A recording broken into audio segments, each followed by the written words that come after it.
bonnes nouvelles de la parole de Dieu pour toi. J'ai 3 bonnes nouvelles à t'annoncer ce soir et tu fais bien d'être là afin d'être informé de ces 3 bonnes nouvelles. Alors quand on parle de bonnes nouvelles, c'est une nouvelle de qualité. Une bonne nouvelle, c'est une information positive, agréable, encourageante, qui procure la joie. C'est ainsi qu'on dit bonne nouvelle. Alors les nouvelles font partie quasi quotidienne de notre vie. Chaque jour, on reçoit presque des nouvelles. Chaque jour, on est informé des nouvelles. Il y a de mauvaises nouvelles, il y a de bonnes nouvelles parfois qui nous parviennent. Et nous savons, bien aimés, que les mauvaises nouvelles attristent. Les mauvaises nouvelles ne sont pas agréables. Les mauvaises nouvelles ne procurent pas la joie. Au contraire, elles sont désagréables. Et personne ne souhaite avoir de mauvaises nouvelles.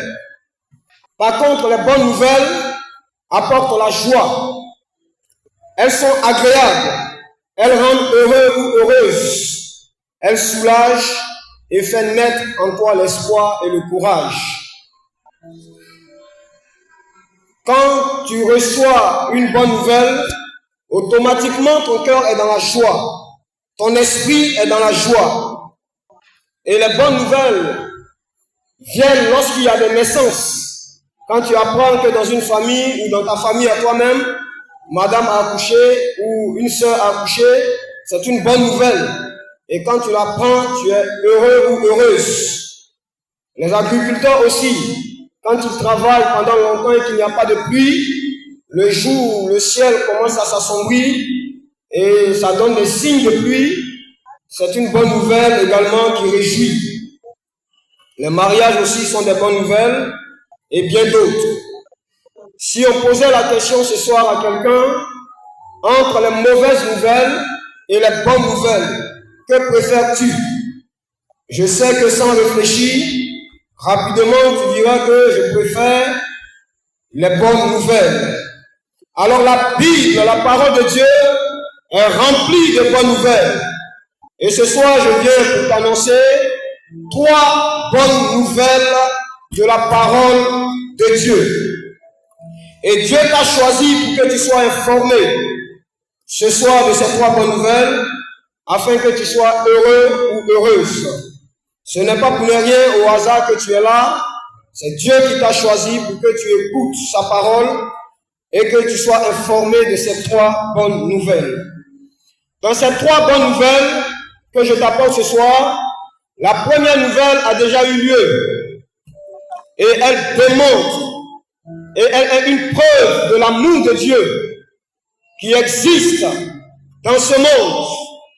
Les 2 autres nouvelles, l'une est un avertissement et l'autre est un avantage.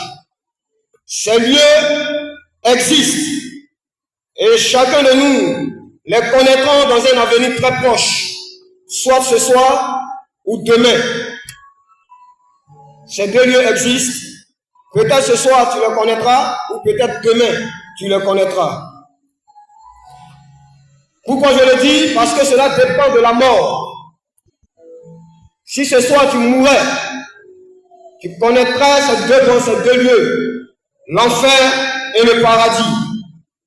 La mort peut arriver à tout moment. C'est pourquoi écoute très bien ces paroles et sois encouragé à la suite de cette parole. La première bonne nouvelle que j'aimerais t'informer ce soir, bien-aimé, cher ami, invité, la première bonne nouvelle, c'est l'amour de Dieu qui s'est manifesté pour toi. Il y a de cela plus de 2000 ans. Il a prouvé la profondeur de son amour pour toi ce soir. Il a démontré cet amour à travers la mort de son Fils unique, Jésus-Christ de Nazareth. Il a livré à la croix de Golgotha, sur la croix de la souffrance, à cause de toi. son Fils unique comme sacrifice expiatoire, un sacrifice qui vient pour prendre le péché, la saleté sur sa propre vie.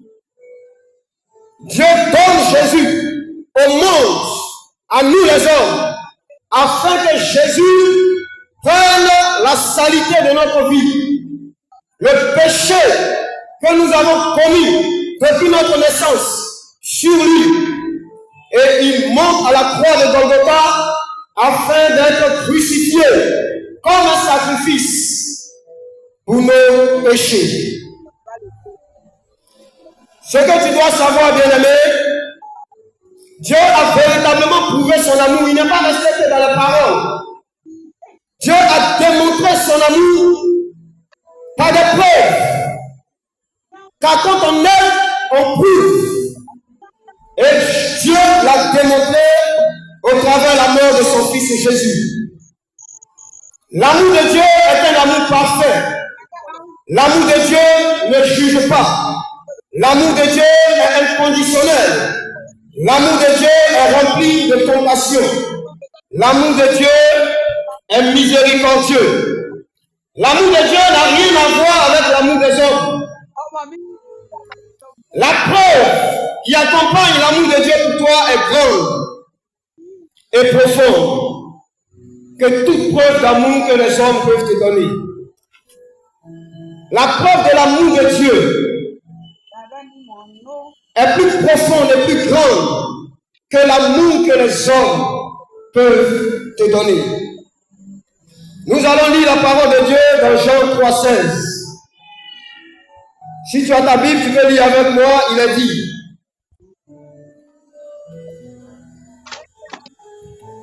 Car Dieu a tant aimé le monde qu'il a donné son Fils unique, afin que quiconque croit en lui ne périsse point, mais qu'il ait la vie éternelle. Dieu, en effet, n'a pas envoyé son Fils dans le monde pour qu'il juge le monde, mais pour que le monde soit sauvé par lui. Celui qui croit en lui n'est point jugé, mais celui qui ne croit pas est déjà jugé, parce qu'il n'a pas cru au nom du Fils unique de Dieu. Bien-aimé, tu as rencontré l'amour des hommes et tu as été rejeté. Tu as rencontré l'amour des hommes et tu as vu de l'hypocrisie. Tu as rencontré l'amour des hommes et tu as vu qu'il y a du mensonge dedans. Même plusieurs de ceux que nous voyons aujourd'hui, qui sont des prostituées, des drogués, des délinquants, des enfants de la rue, la plupart ont manqué d'amour provenant d'un proche, d'un parent ou d'un oncle, d'une nièce, d'une tante. Ces personnes ne se retrouvent pas là-bas au hasard. Plusieurs témoignages que nous écoutons des filles qui se prostituent. Non, mon papa ne m'a pas aimé. Non, ma maman m'a rejeté. L'amour des hommes brise. L'amour des hommes n'est pas parfait. Et peut-être ce soir tu es victime du manque d'amour d'un parent, au point où tu as gardé rancune, au point où ton cœur est fermé vis-à-vis de ton père, de ta mère, vis-à-vis de ton oncle ou de ta tante, celle qui t'a élevé, ou celui qui a pris soin de toi. Tu as trouvé que cette personne était méchante et mauvaise. Et aujourd'hui, ton cœur est fermé. Tu hais cette personne. Bien-aimé, l'amour de Dieu a le pouvoir de te donner, de pardonner ces personnes-là. L'amour de Dieu a le pouvoir de te donner, d'oublier ces choses. Parce que l'amour de Dieu, l'amour des hommes n'est pas parfait. Elle blesse, elle brise. C'est pourquoi Dieu veut te parler de son amour, qui est capable de te donner, de pardonner les autres. Parce que l'homme ne peut pas t'aimer comme Dieu t'aime. Beaucoup sont victimes du manque d'amour. Et cela montre à combien de fois l'amour des hommes est éphémère et limité. Par contre, l'amour de Dieu pour toi est le véritable amour, puissant et profond. La bonne nouvelle, c'est que Jésus t'aime, c'est qu'il est mort pour toi il a pris ta place à la croix. Malgré tes péchés, malgré tes fautes, malgré tout ce que tu as fait de mauvais, Dieu ne t'a pas rejeté et il ne te rejettera jamais. Dieu t'aime malgré tout ce que tu as fait, malgré les avortements, malgré l'alcool, la drogue, malgré toutes sortes de vols, de publicités. J'aimerais te dire que l'amour de Dieu ne te juge pas et ne te condamne pas. Dieu t'aime malgré ton état. Dieu t'aime. Ne doute pas de l'amour de Dieu. Tu peux douter de l'amour des hommes. Tu peux douter de l'amour des hommes. Mais ne doute pas une seconde si Dieu t'aime vraiment. Son amour est trop profond. La parole de Dieu dit qu'il t'a tant aimé, la profondeur de son amour. Tu ne peux pas mesurer cela, bien-aimé. Dieu t'a tant aimé. Son amour est éternel. Ce n'est pas un amour qui finit vite. C'est un amour éternel qui n'a pas de limite, qui n'a pas de fin. Son amour est miséricordieux. Il a vu ta souffrance. Il a eu pitié de toi. Au lieu de te condamner, il ne te condamne pas. Au lieu de te juger, il ne te juge pas. Il est prêt à te pardonner parce qu'il est miséricordieux. Son amour ne punit pas. Son amour ne juge pas.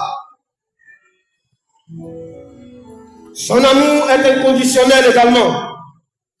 Son amour est profond et total. C'est un amour absolu qui ne dépend de rien, ni de ton comportement, ni de tes efforts. Il t'aime sans rien attendre de toi. Il t'aime sans rien attendre de toi. Ce n'est pas que tu es bon ou que tu es mauvais que Dieu t'aime. Il ne désire pas que tu prouves que tu es une bonne personne, mais il t'aime profondément. C'est pourquoi, crois ce soir que Dieu t'aime. Si tu pensais que personne ne t'aime, il y a une personne qui t'aime. Et pour toi, il a décidé de venir sur la terre et de mourir pour que tu sois sauvé. La deuxième bonne nouvelle est une nouvelle préventive. Un avertissement qui vient pour te former. Comment éviter de périr éternellement?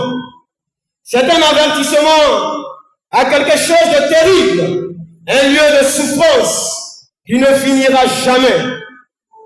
Jean 3,16 que nous avons lu, il a dit car Dieu a tant aimé le monde qu'il a donné son Fils unique afin que quiconque croit en lui ne périsse point.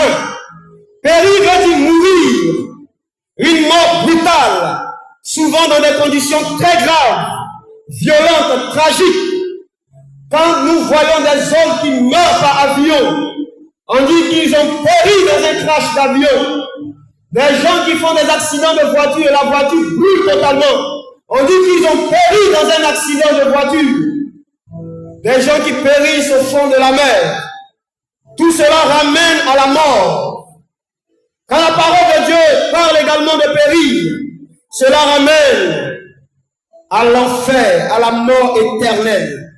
Une mort éternelle que la Bible appelle la seconde mort. Que la Bible appelle la seconde mort. Et la bonne nouvelle que Dieu te donne, c'est que tu peux éviter ce lieu ce soir même. Tu peux éviter d'aller à l'enfer. Tu peux éviter de périr éternellement. Tu peux éviter cela. C'est un lieu où des millions de personnes vont par jour. Des milliers de personnes vont par jour. Des personnes qui périssent chaque jour parce qu'ils n'ont jamais connu Jésus. Et toi, Dieu t'informe ce soir qu'il y a un lieu qu'on appelle l'enfer qui existe. Un lieu terrible de jugement. Une mort éternelle dans le feu qui ne s'éteint point. Dieu t'informe que tu peux éviter ce lieu.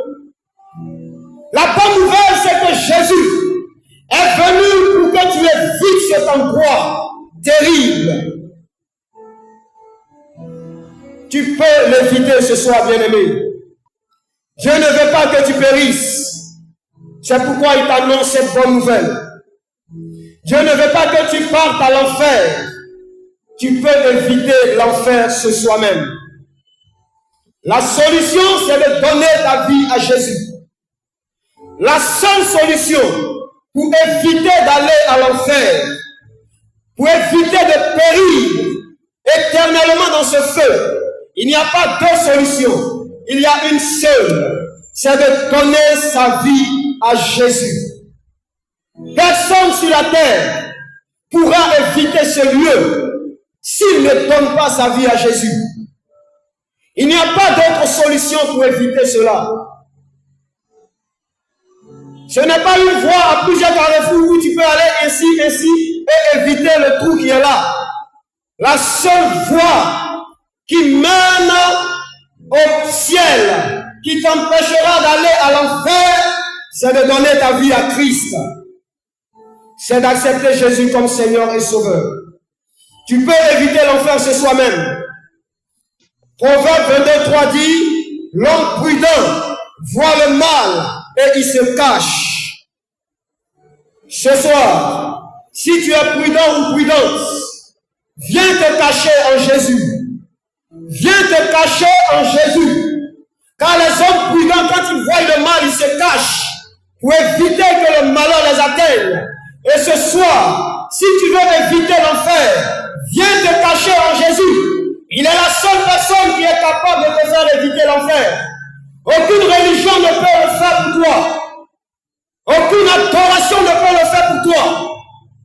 Tu penses que toutes les voies sont les voies de Dieu. C'est un mensonge. Il n'y a pas une voie qui peut te faire éviter l'enfer, à part Jésus-Christ seul. Car il a dit, quiconque croit en lui ne périsse point. C'est lui seul qui a la solution pour te faire éviter l'enfer. Tu as encore la chance ce soir d'entendre cette bonne nouvelle. Je dis, tu as encore la chance ce soir d'entendre cette bonne nouvelle. Tu as encore la chance ce soir d'entendre cette bonne nouvelle.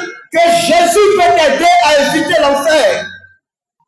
C'est la plus grande des bonnes nouvelles que tu as pu entendre dans ta vie jusqu'à ce soir.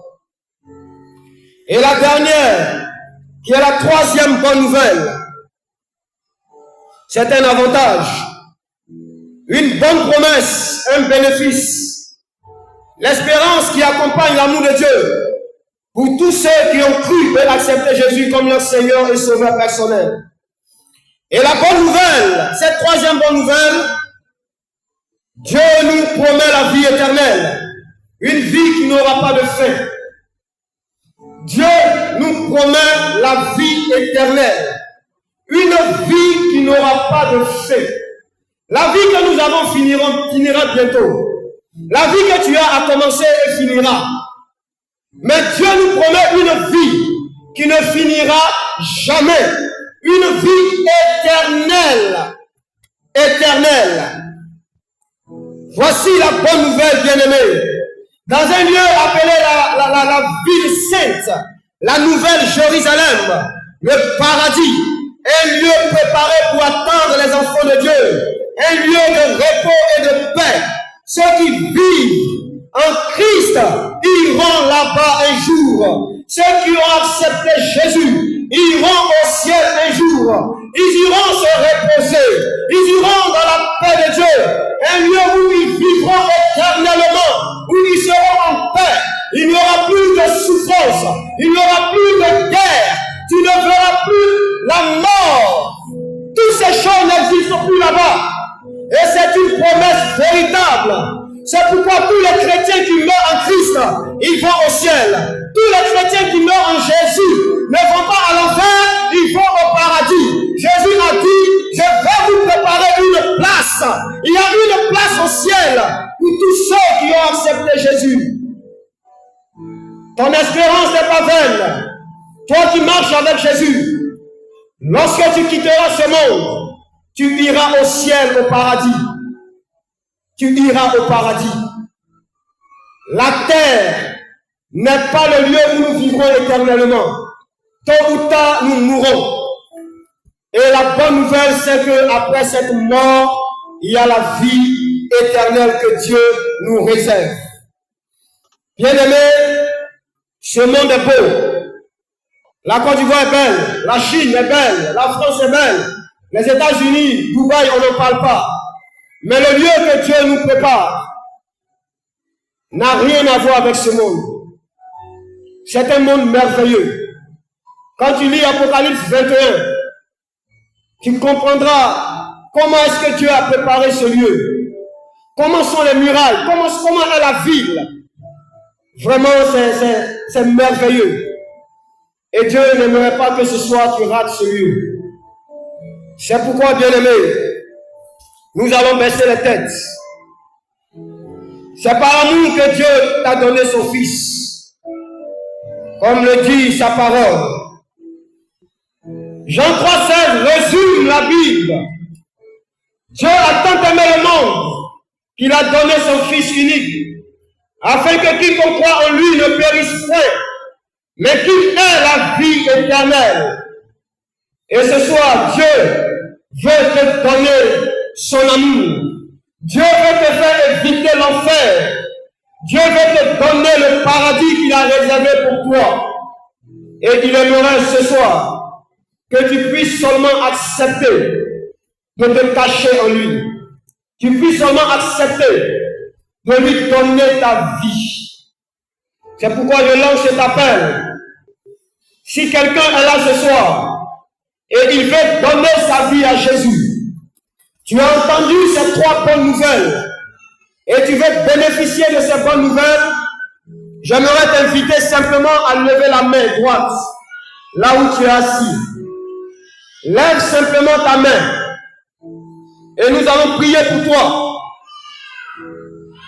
Lève seulement la main droite de ta place et nous allons tous ensemble prier pour toi afin que tu rentres dans cette famille des enfants de Dieu. N'aie pas honte, tout le monde a passé par là. Si tu veux donner ta vie à Christ ce soir, l'occasion est là. Lève simplement ta main droite et nous allons prier avec toi. Lève simplement la main droite si tu es là, n'aie pas honte. Dieu veut te faire du bien.